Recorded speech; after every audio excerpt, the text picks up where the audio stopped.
the guild of Dungeoneering. On a quest we're never veering. Oh, to be a Dungeoneer. Swimming in pools of gold. This is the guild of Dungeoneering. All the monsters keep appearing. Oh, to be a Dungeoneer. Whose stories will be told. What's that sound? I hear a noise. Something's coming, girls and boys. Run for the hills and far away. We're the guild of Dungeoneering. Curse and swear, but don't despair. Alright, so hello, Warcaster here again, and we are back for Detour number 17, and this is the Guild of Dungeoneering, as you probably heard. Now, if I were to pick one word to describe this game, I would pick the word charming. Pretty much everything about this game is charming. The design of the characters, the monster designs, the music, and the general conduct of the game itself. So this game came out in 2015, and it was published by Versus Evil and developed by Gambrinos. I think that's how that is pronounced. It is a charming little roguelite type game with a few unique mechanics. And we'll be having a look at them. We're going to continue a game that is already in progress. Basically, I've played past the first quest, which is the tutorial bit, which does some things for you and shows you how to play the game, as tutorials tend to do. But since I will be explaining the game anyway, thought I might skip that bit. So here we are. This is our guild. We have aspirations of becoming a guild master, and this is one of our guild members. This is a chump. If we go into our Dungeoneer screen here, we can see that we have a chump, which is a class, the first one. They are named Umu, or something that is spelled like that. Maybe pronounced Umu. Who knows? So if we click them, we can see that they have this set of starting cards, combat cards. They have 5 health to start with, and they've been through 1 dungeon run and earned 60 gold in total and killed 3 enemies. They have a battle scar, which gives them +1 health, which is useful. And that's pretty much that. Now, if we go into Expand Guild, we have this set of rooms. And these are things that you can buy. We currently have 60 gold because I've completed the first quest, which gives you 50 gold as a reward. And a room happens, the tier 1 rooms all happen to cost 50 gold. So we can unlock one of these classes. We have the Cat Burglar, the Bruiser, the Mime, and the Apprentice. And then later on we'll have even more classes, and I won't even reveal all of them here. I think you should find out for yourself if you are interested. So we're going to unlock the Cat Burglar. When you click that, we get a little preview of the Cat Burglar. They also start with 5 health, and they have these combat cards and a trait, +1 loot choice slot. We'll get to what that means later on, but we'll get one of these, and we get the Hidden Den room, which we are going to build here. Up until now, we've all had some fun, and you could say you've come very far. But brace yourself for some woeful cat puns. Now that we have a cat burglar. Yes, there's some of that charm. So we have Rib, the cat burglar, and we can rename them if we like. I'm not going to do that though. We're going to close that, and then we're going to go exploring because we can't really do much here because we have pretty much run out of money. So we have the first dungeon, which is the one you get for the tutorial. The first quest tutorial is pretty easy. Just defeat 3 monsters and you get the dungeon tutorial. Now here we can choose between the chump and the cat burglar. We're going to play as the cat burglar because that is slightly more interesting. And we're going to take on quest 2, Rat Pack, defeat the Rat King. Let's go for that.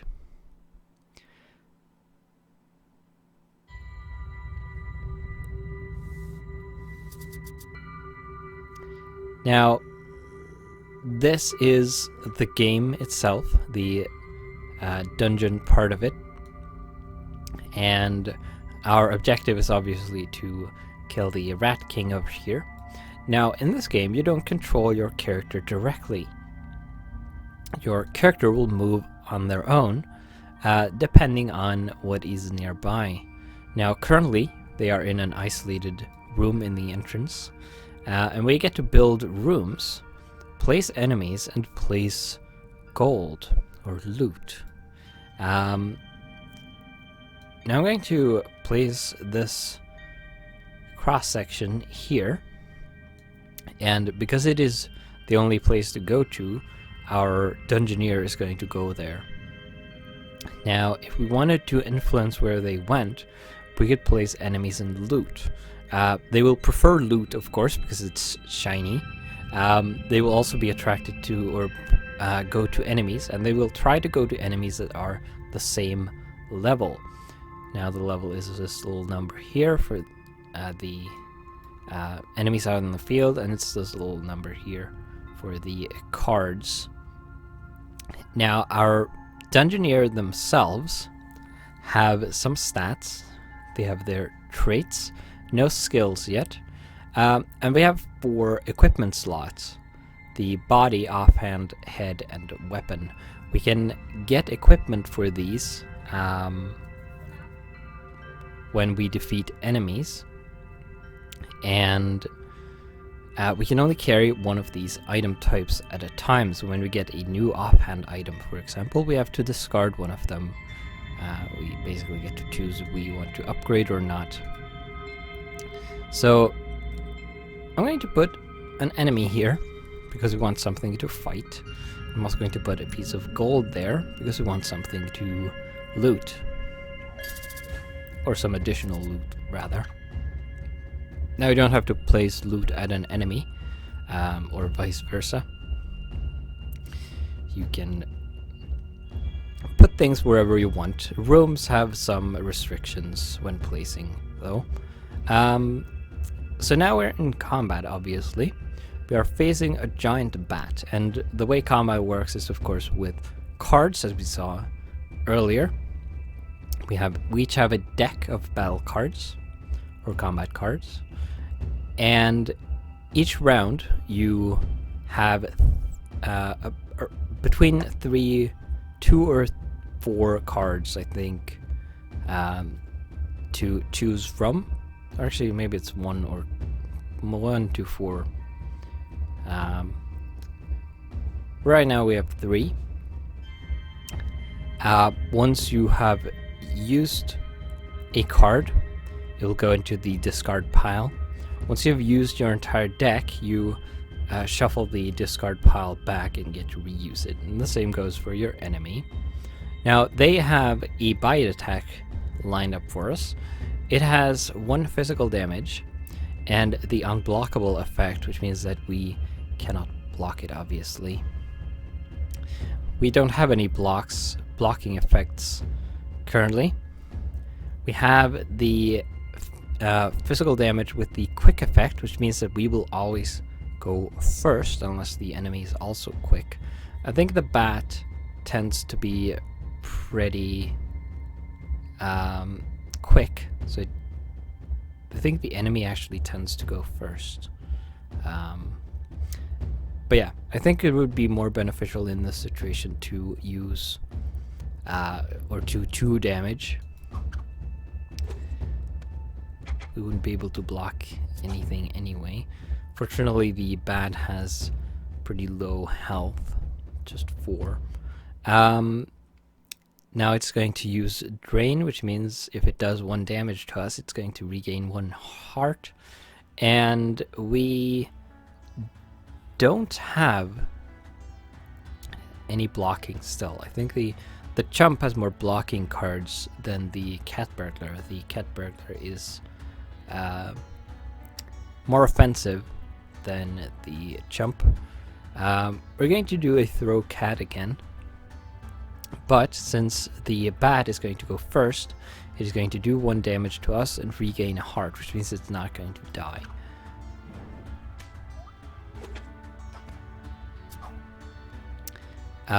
Now, however, we have the scratch again, which has the quick effect. We use that, we are going to go first, which means we're going to kill the bat before it gets to go. So that's good. Another, we have the trait, Curvaceous, which means that we get an extra item to choose from when we defeat an enemy. So we get a choice of these items. The items can either have some kind of effect, like giving us health, like the straitjacket, or they can give us cards. Some blocking would probably be good for us because we have very little of that. Now, if you don't want the item, like I said, you can only carry 1 of each type.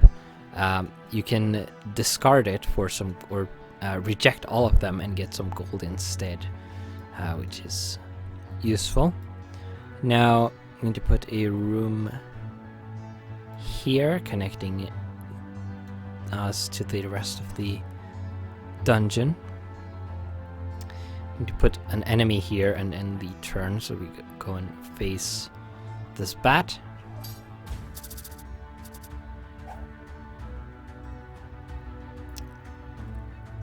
Alright.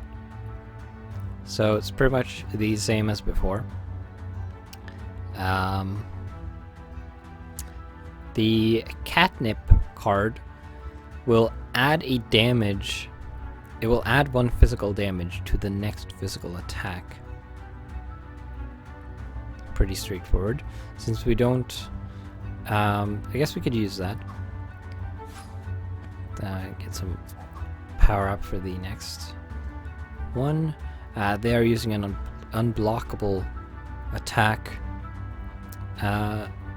at us, so blocking repel would do nothing. The unblockable attacks are completely unblockable. It doesn't mean it takes out 1 block and then is blocked by the next one. All 3 of these would be completely useless. So we're going to do a scratch, just so we get to go first. We get our bonus damage from the last round. Another unblockable damage. We're going to do 2 damage. Keep on the offensive. And then we have the magic attack. Now we have a repel, but repel only blocks physical damage. It won't block the blue magic damage. So we're just going to attack because we can survive them. They get 1 health back, but we do 2 damage and kill them. And then we will take the ruffled shirt because we don't have anything on our body, and this will give us the swift card, which will do 1 damage, be quick, and draw us a card, which sounds useful. And you can see that we are getting some skills. Now we're going to go kill this rat. I'm going to put a corridor here. And it gets a fountain. It's a fountain of heroism. Hero gains 1 HP per damage blocked next fight. That's nice. So if we play on the defensive, we get more health. Which is unfortunate, given that we are the cat burglar, which is a pretty offensive class. Let's put a corridor here as well, and then we're going to end the turn, not place any monsters. We're going to fight this rat. But yeah, this is pretty much... Oh, they only moved one, right. We only move 1 tile per turn. I'm going to put a massive gem here. We'll get some gold for that. But yeah, this is pretty much how the game goes. Let's do a shift, because it will draw us a card which we will get to use. Get some more choices for the next turn. Let's use a catnip. Get us some bonus damage. And then throw cat, and we'll do 3 damage. And then we'll use scratch to quickly finish off this rat. Now you do regain all your health between fights, so you don't have to worry about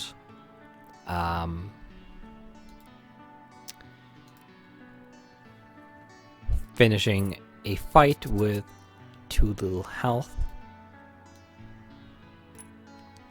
We're going to visit this fountain.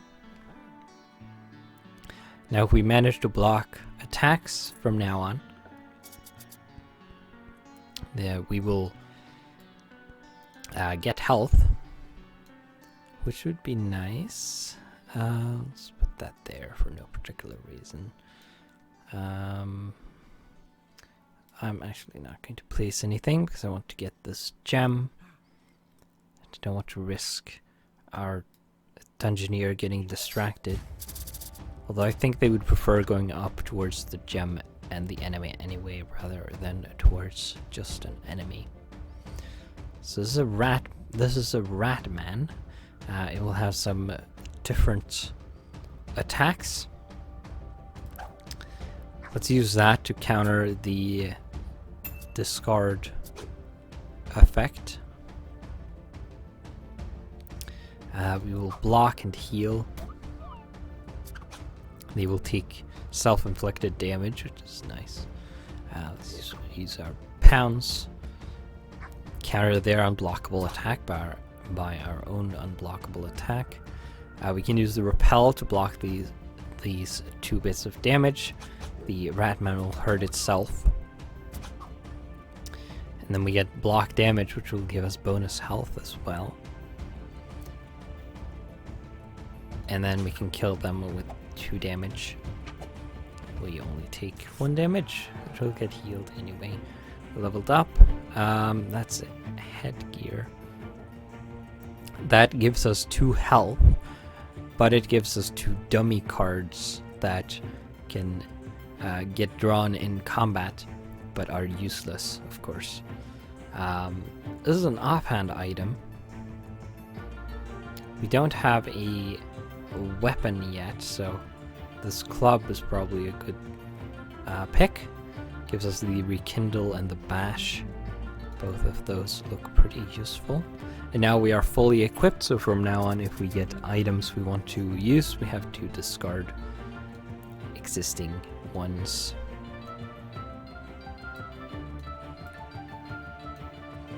Need to put a Ratman in the way, so we get to fight them first.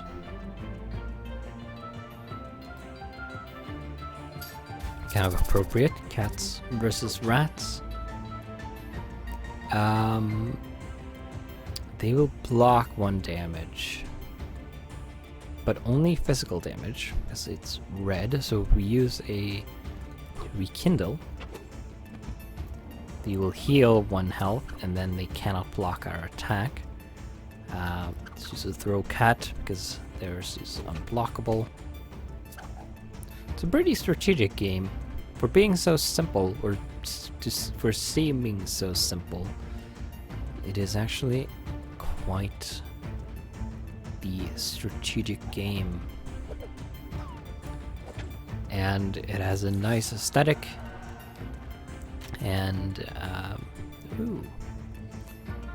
Mind Strike and Fire Blast. I think Shift is better, still. The Stiletto has the Interrupt, which sounds nice.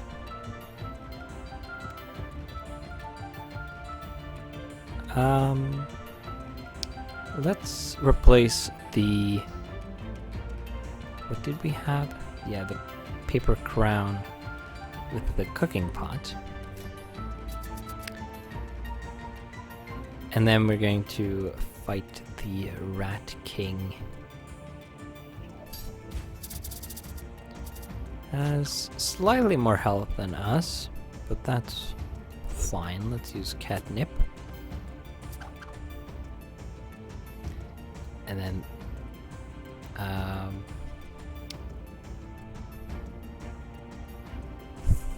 I think Pounce will make the bonus damage unblockable as well, which is useful because it makes their own block useless. Let's discard. We can use Bash to block their attack, and attack on our own. Let's use Shift. Not going great. Use the Repel to block their physical damage.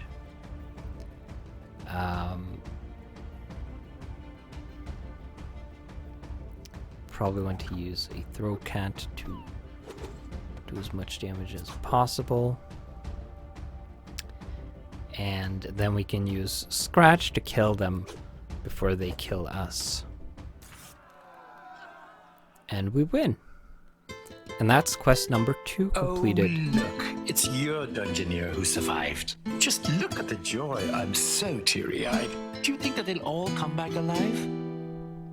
Well, I suppose if they don't, then at least they all tried. Yeah. You can see we got a bunch of gold. We got 50 gold for completing this quest as well. And we unlocked a bunch of things. We unlocked the trophy room. And we unlocked 3 adventures. And a new battle scar. Start with Holy One.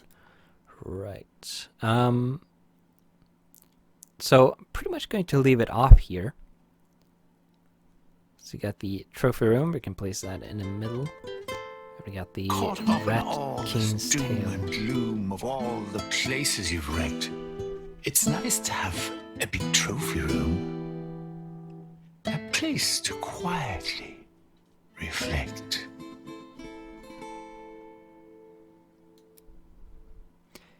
Yes.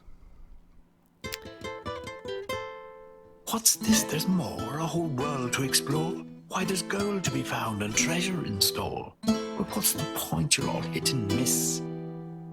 It's so plain to see. You're not cut out for this. Yep. And then we unlock these 3 new adventures, which all have 2 quests each, or 3 apparently. But yeah, like I said, I'm going to leave it off here.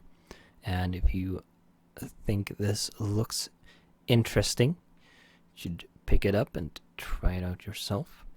Or, like I've said, if you would like to see me play more of it, do comment, and I may turn it into a series and play it through. Who knows? But with that, I will see you in the next video.